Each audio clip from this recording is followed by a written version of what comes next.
Congratulations, you are pregnant, and this is a very, very special time in your pregnancy. Welcome to our session on prenatal parenting and how you can impact the development of your baby right from the womb.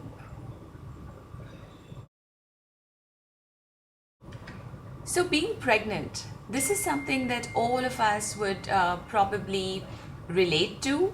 It is a new beginning, it is a new experience, and this is primarily because it is a new life.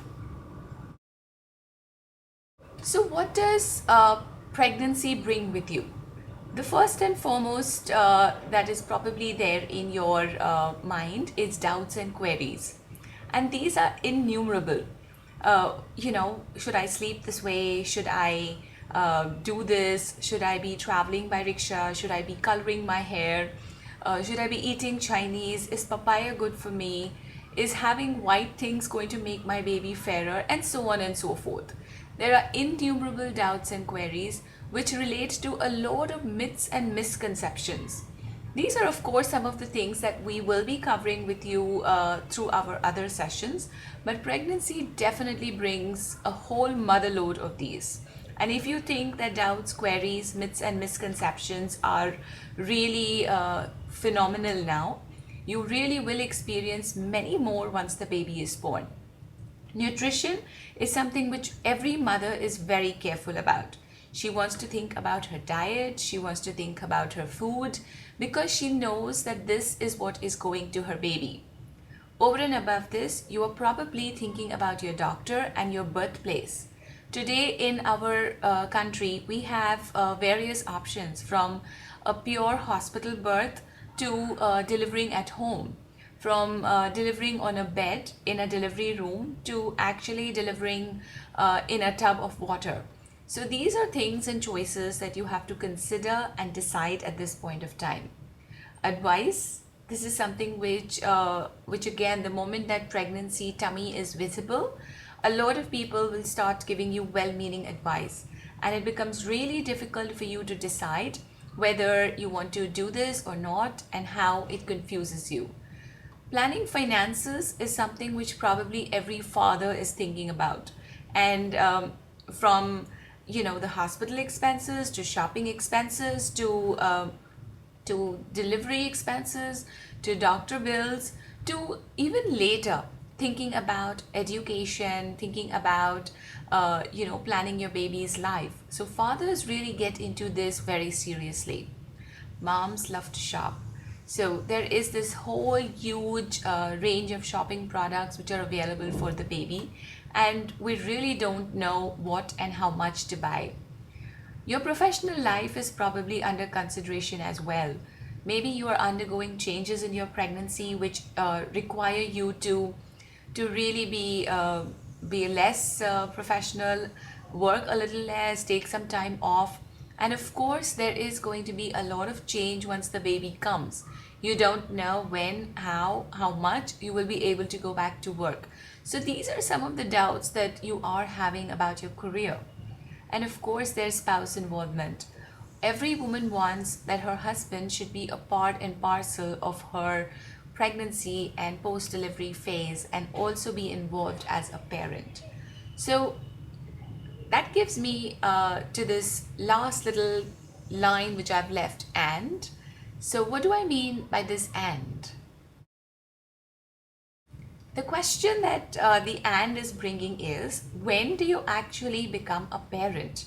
And I'm sure that by now, after listening to all the various points on the previous slide, most of us have figured out that we actually become parents when we conceive. We do not become parents when the baby is born, because a lot of thought process, a lot of thinking is going into becoming a parent prior to your delivery. And that's at the time of conception, the day that you see that first little double line on your home pregnancy test. So this is the human baby at 3 weeks. This little lizard or frog or tadpole or whatever you want to call it is your fetus at 3 weeks of pregnancy. The fetal heart starts beating at approximately day 25 of conception. But interestingly, the earliest brainwave activity recorded is as early as 21 days. So, think. If there is activity, then there are thoughts, feelings, emotions, memories, and understanding. And as you can see over here, what I've put for you is a little picture of a nerve cell. This is a nerve cell in the human brain. And the way the human brain develops and grows is by making connections. The more experiences, the more activities that a nerve cell does, the more connections it will make. And the more repeated activities that are there, the connections become stronger and stronger. So that's the whole premise. And this kind of activity has actually been seen even in a developing fetus. The way this works actually is, for example, if I were to be doing a test on, say, an adult, and if the adult was doing, say, a math activity, there would be a certain part of the brain which would be active. Vis-a-vis, if the adult was stressed, then there would be another part of the brain which is active. So our brain actually can function selectively with different parts. And as parents, it's our job to ensure that there is activity in multiple centers of the brain, which will result in optimum development. So brain development begins in the womb. The brain and nervous system is apparent at approximately 4 weeks of pregnancy. Most of the times, most of us don't even know that we are pregnant at this point of time. We have to remember that the brain is dynamic. Environment plays a crucial role. So the exposure that the baby has, even in the womb and in the few weeks, months and years after birth, is very important as far as his environment is concerned. In the womb, the mother's environment is the baby's environment. At 5 months, and we're going to see this picture in the next image, the cerebral hemispheres of the brain are as smooth as billiard balls. At 9 months, they look like the two halves of a gnarled walnut. So basically what I'm trying to say is that in the third trimester, the brain folds in on itself. It cannot really expand. So as it is developing, as the connections are happening, the brain starts folding.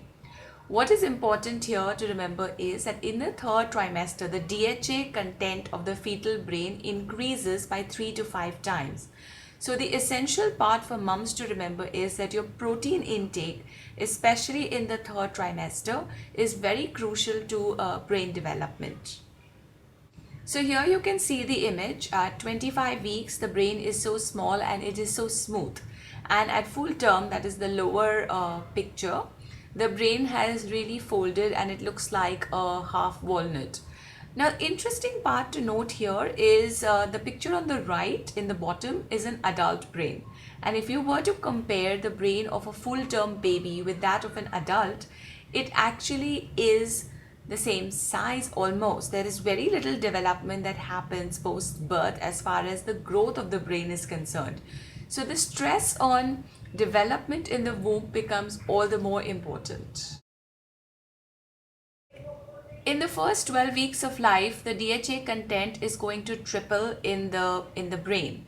And where is the DHA going to come from? It is going to come from the mother's breast milk. Breast milk is one of the highest sources of DHA. And we always say that, breastfed babies have a higher IQ. So it's important that mothers focus on breastfeeding intently in the first 3 months of life. 12 to 18 months is when the brain requires fatty acids to set the foundations for cognition and visual acuity. Now, I know this is probably far away from where we are right now, but it's important to understand that this is a time when children are eating and children have an opinion and they might be poor or fussy eaters at this point.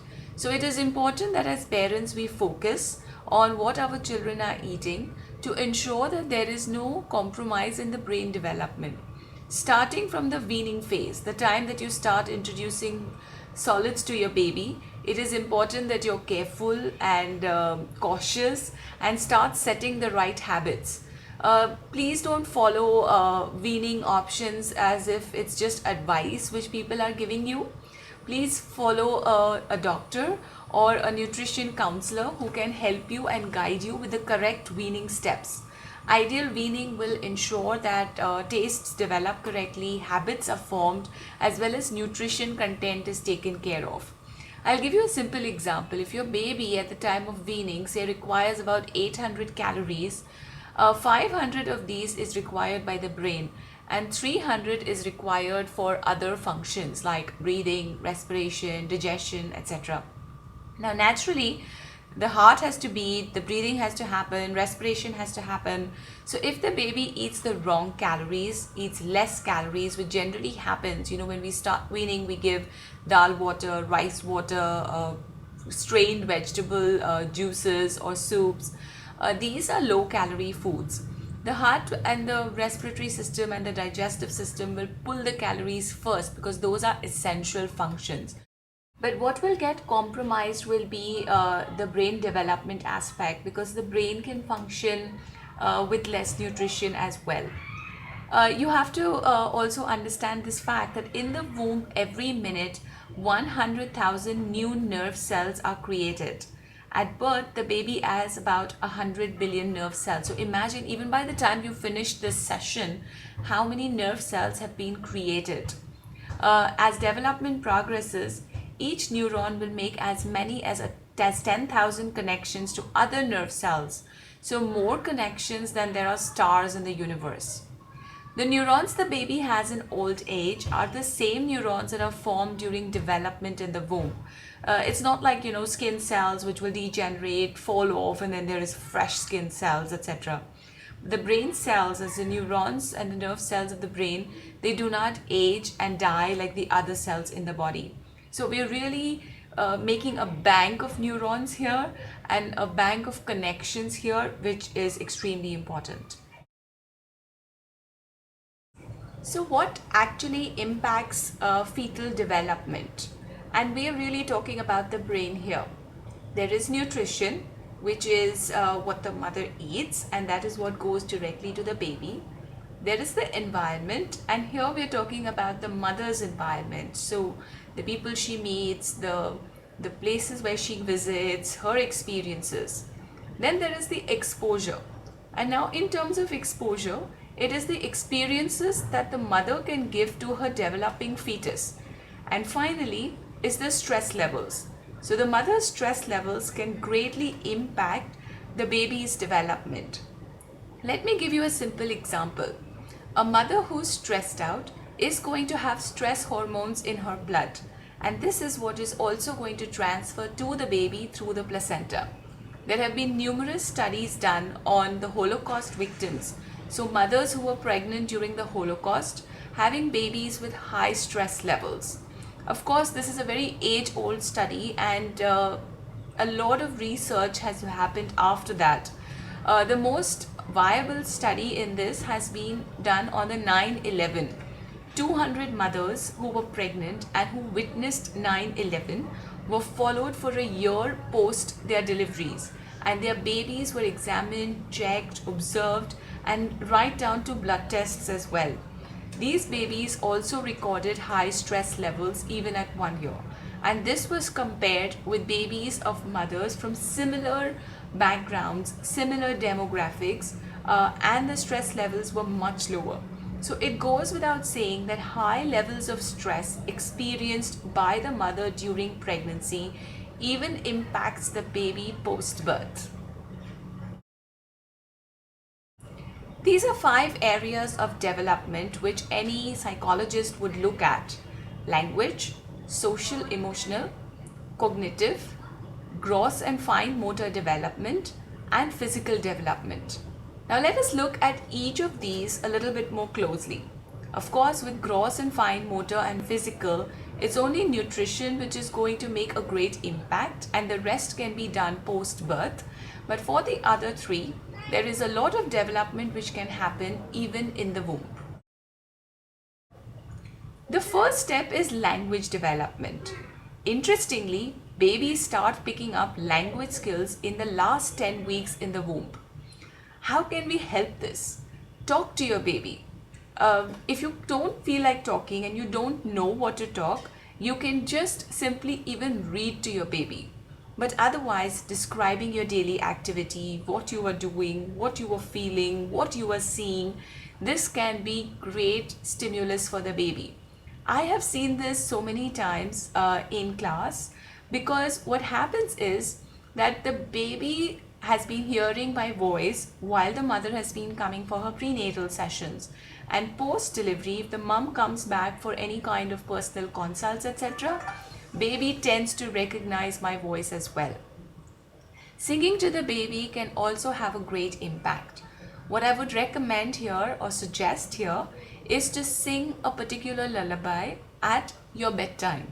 And then this can be repeated once the baby is born.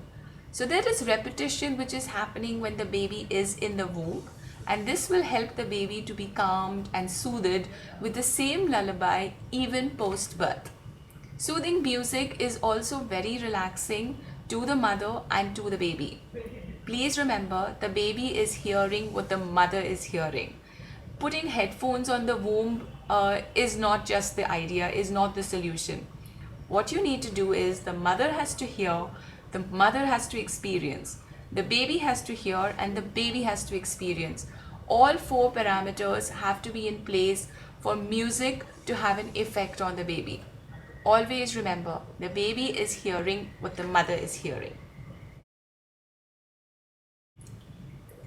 Social and emotional development. Healthy social emotional development of the infant correlates with the emotional and physical state of the mother. So a happy mother will have a happy fetus, and in result will have a happy baby and a relaxed baby and a calm baby post birth. Remember, babies in the womb are believed to be able to recognize love, happiness, sadness, and stress. So if the mother is in an environment which is constantly fighting, bickering, upset, unhappy, angry, then the baby is also going to be in a constant state of stress. The mother's emotional state, as well as reading, talking, singing, and playing music, can help to create a calmer, happier baby upon birth. And let's face it, we all want a baby who is happy, relaxed, and chilled out. Then next comes the mother's nutrition. And these are some important points which all mums should remember. The baby feeds off the mother. The baby will develop feeding habits in the womb. Basically, what the mother eats is what the baby gets. There are a lot of researchers who believe that the womb, that is the amniotic fluid in the womb, carries the flavors of what the mother is eating. The baby will develop tastes in the womb. I mean, who amongst us doesn't want a child who eats spinach and fruits and all vegetables? And who wants a child who only wants to eat, say, French fries and wafers and etc.? The blueprint of metabolism is also laid in the womb. And naturally, we all worry about this, isn't it? There are some people who can eat anything and not put on an ounce of weight. And there are some people who will eat just a little bit wrong and the next day it appears on the weighing scale. Obesity, the blueprint of obesity is also laid in the womb, and naturally this leads to lifestyle related diseases. So in effect, the mother's nutrition can actually give the gift of health to the baby. Here's what you should be eating, and these are meals which you follow during pregnancy and even post delivery. You have your carbohydrates, which mean your roti, rice, bread, cereal. Remember, these are unrefined. You need to have a minimum of 6 servings per day. Each serving is equivalent to an 8-inch roti, a small bowl of rice, 1 slice of bread, or a small bowl of cereal.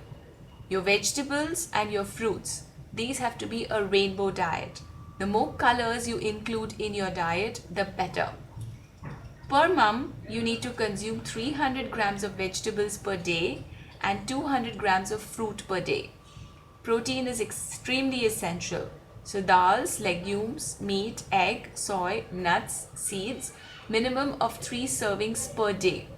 If you are a vegetarian, I would recommend eat a protein with every meal. So every time you eat something, have something from the protein group. Milk protein will give you protein as well as calcium. So milk, curd, paneer, lassi include approximately 500 ml per day. Fats are also essential. They are also nutrients. They fall in the range of macronutrients. Refined oils, olive oil, flax, rice bran. As per your choice, it is 6 teaspoons per day. Water minimum is at 2 liters per day, and of course you can drink to thirst. So if you feel like drinking a little more, it's absolutely fine. This brings us to another important area, which is the mother's relationships. These are extremely important in the baby's environment, overall well-being, the mother's experiences, and therefore the baby's experiences. So here we go. Let's take a look at how the mother's relationships are important. So these circles that you're seeing represent time. And what we are looking at is the time that we spend with the people in our life. The largest circle is loved ones, people who make us happy, people who make us smile. Then there is a circle which is smaller, which is the people that we cannot do without. And these could be your help, your house help, your servants, your drivers, etc. And then there are people whom we absolutely don't like. These could be your boss, people whom you hate. Maybe in your friend circle, some people whom you don't really enjoy, don't like, want to stay away from. Your neighbors probably. So it's a good exercise to make a list of people in our life and try and categorize them in these different circles. So as I said, the circles represent time, and ideally we should be spending the maximum amount of time with people whom we love, people who make us happy. However, what we do end up doing is spending the maximum amount of time with people whom we don't like. Think about this. Your boss, maybe you absolutely don't like him, but you spend 12 hours of your day with him. And your husband, whom you absolutely love and adore, you may find just maybe 10 minutes of your day to spend with him. So it is important that you switch the circle of love and try and spend maximum amount of time with the people whom you love. So the mother's stress levels are going to increase her anxiety. Anxiety increase will cause an increase in negative thoughts, and negative thoughts will result in fear. So all said and done, it is essential to ensure that anxiety levels and stress levels are kept at a minimal. So what is the effect on the fetus? So my first statement here says rise in bad stress. Rise in bad stress, is there something like good stress? Of course there is. If you have a target, if you have a deadline, if there's something that you would love to achieve, and that is something which you're really working hard towards and are absolutely dedicated to, then that is good stress. And good stress is actually good for the developing fetus as well. It makes the baby more resilient, it makes the baby understand the effects of the adrenaline and the good stress. But the bad stress is going to increase the stress hormones in the maternal blood. And this in turn is going to increase the stress hormones in the baby. So moms, let's keep our bad stress really, really low. Here's a thought-provoking picture. Which mom are you? The smiling, happy mom on the left, or the stressed out, anxious, fearful mom who's on the right? Naturally, the picture on the left is very attractive, and that's exactly how we want your face to look like. Smiling, relaxed, and stress-free. Here are some images from life in the womb. What you can see over here is an image of a fetus crying. And yes, this is a real life picture from the womb. So you can imagine that the baby is crying inside. There is a video which is available on YouTube, and you might want to take a look at it. Fetus crying in the womb. It can actually show you a live image of the baby crying under a simulated condition. So after the baby crying, here's a picture of a baby smiling, and that is something so sweet to see. So obviously when the first image flashed, you felt oh, and then now when the next image is visible in front of you, you're like, ah, so sweet. So that's exactly how we want your baby to be in the womb as well. Here's a picture of a baby yawning, and the baby does that as well in the womb. So the baby is yawning. Along with this, the baby could hiccup, the baby could suck his thumb, the baby could be playing with the umbilical cord, and of course, the baby could be moving as well. This one's my favorite. Twins interacting with each other, and here's one twin giving the other an absolute loving kiss on the cheek. So twins will hit, kick, fight, kiss, hug, do all these things in the womb. There is an interesting case which was of a pair of twins which was born premature, and they really were fighting for their lives and they needed the NICU. After a few days, it was observed that one twin was thriving, whereas the other was not.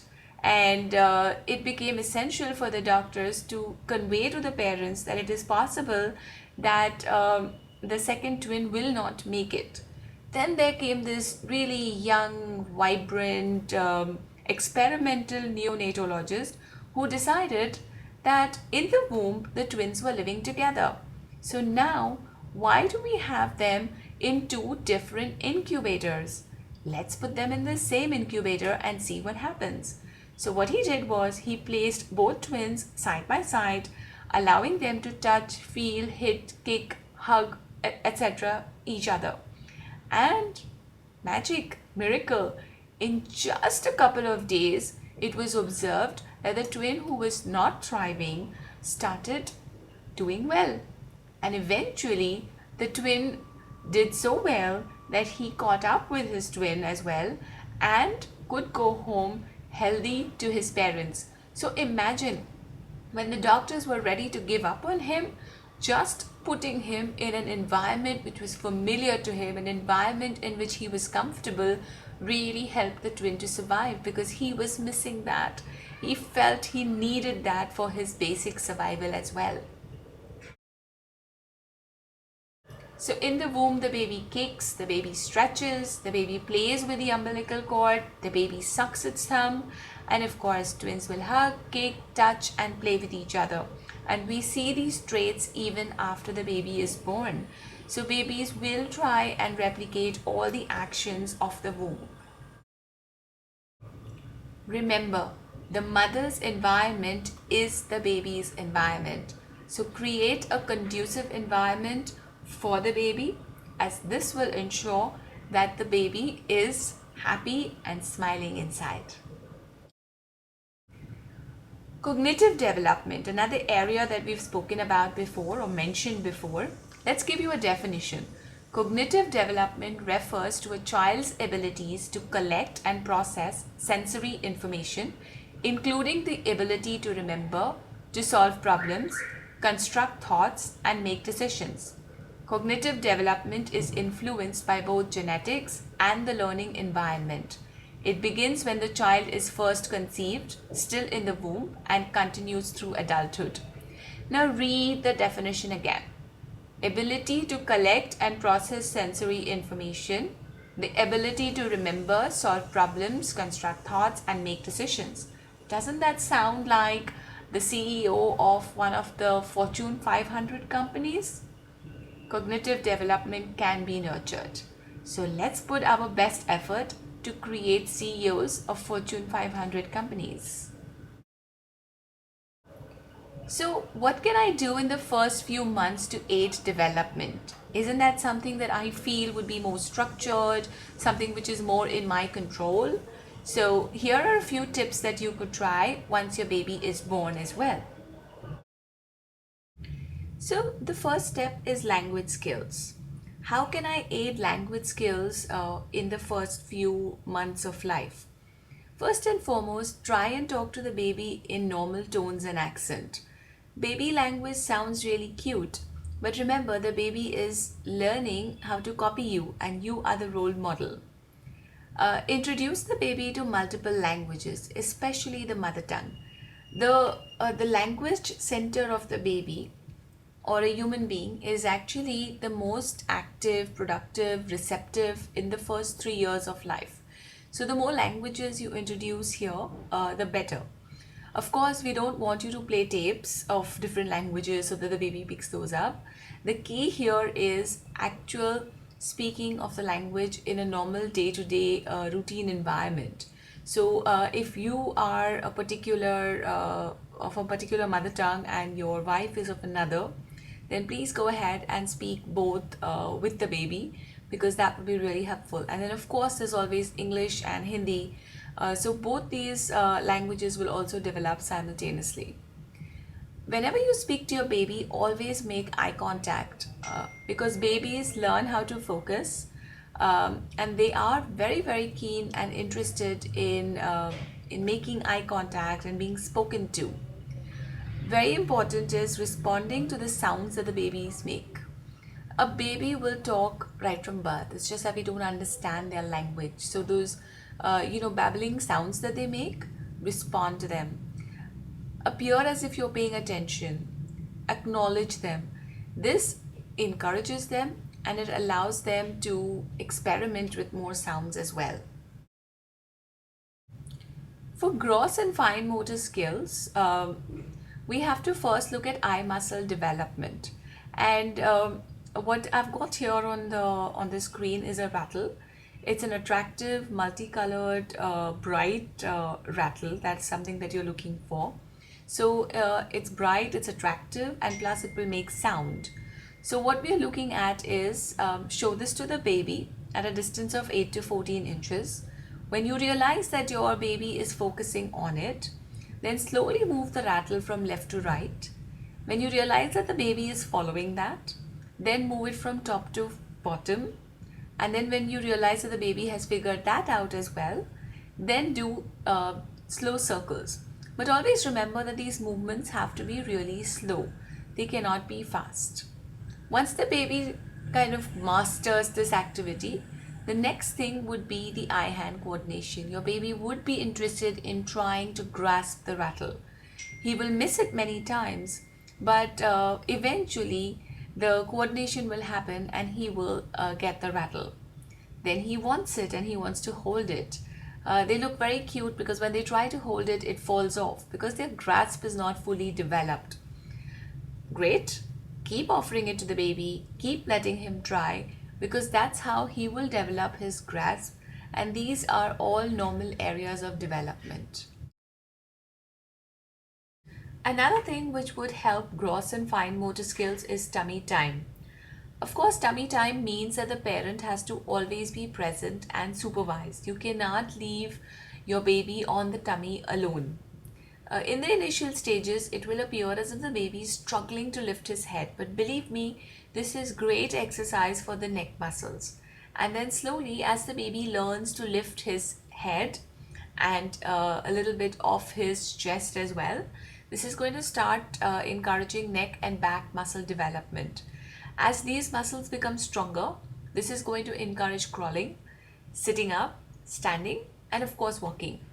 Please remember, you can't expect your baby to do the exercises on his own. So play with him while he is doing this. Keep him interested. Talk to him in the front. Offer him, some interesting objects which he could try to reach for. This is how he will start inching forward. Please don't let your child stand when he is not ready, because this puts unnecessary pressure on his legs. So allow him to sit, stand, and walk on his own steam. Your baby develops on a social and emotional level as well. So it is important that you pay attention to your child's needs. The way we worry about their food and whether they're feeling hot and they're cold, in the same way we should attend to a crying baby. Babies don't cry to spoil themselves. Babies don't cry because they're going to open their lungs. A little amount of crying is normal, but when I say attend to a crying baby, go in, observe what is happening, see if there is a problem, and then try to solve the problem. Don't assume that the child is crying just for attention. It is also important that you don't fight or disagree in front of even an infant. Children are very receptive and very smart, and they can figure out all these different tones of voices in their parents as well. It's a good idea to discuss parental roles in advance so that each of you know what you are more or less in charge of, whether it's nutrition or it's discipline or it's playtime or it's studies, anything and everything. Because children, again, as they grow, they will realize that one parent is a little bit more pliable than the other, and they will try to play this to their advantage. So it is important that parents are united and roles have been discussed so that parents know what boundaries they have to set. Last but not the least, please remember, quality time means happy time, not quantity time. So if you're a working mom and cannot spend the whole day with your baby, don't feel guilty.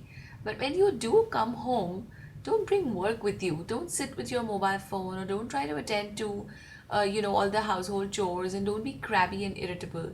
Spend that half an hour of fun time playing and cuddling with your baby, because that's what is going to lead to a healthy social and emotional development. So, just to give you a little brief introduction of Parentcraft, which is our parenting program. So, you've all done this particular session during pregnancy. We have a brain development and brain stimulation parenting program from 0 to 3 years. This program is customized. It includes personal sessions to work with each parent and child as per individual needs. So what we basically do is that we have 6 group sessions in which we are going to teach you skills and activities, and these are as per developmental stages. These are taught to the parents and they can implement this on a day-to-day basis in day-to-day activities. It's a playway method. We're not really looking at you spending hours on these activities. At times it might just take 10 to 15 minutes of your time, but it can greatly result in positive and optimum brain stimulation. Thereafter, we also have 4 personal sessions in which you can interact with your counselors, clear your doubts while you're working with your baby, and if you like, you can come in for baby check sessions as well. Of course, this is an option which is available to people who are local, who are based out of Mumbai for the baby check, but we can definitely interact with you via Skype or FaceTime to help you do your baby check and take care of the various milestones and the reflex checks and etc. With the counselor live with you. We have trained counselors and email support at every step of the way. So here's a little summary, something to leave you with. Make sure that you have positive thoughts. Ensure that your relationships are positive. Practice relaxation and meditation, even though if it is for a few minutes every day. De-stress yourself. Interact with your baby. That's the most key word, interact. And right nutrition for the mother during pregnancy, right nutrition for the mother while breastfeeding, and right nutrition for the baby when the baby starts eating outside foods.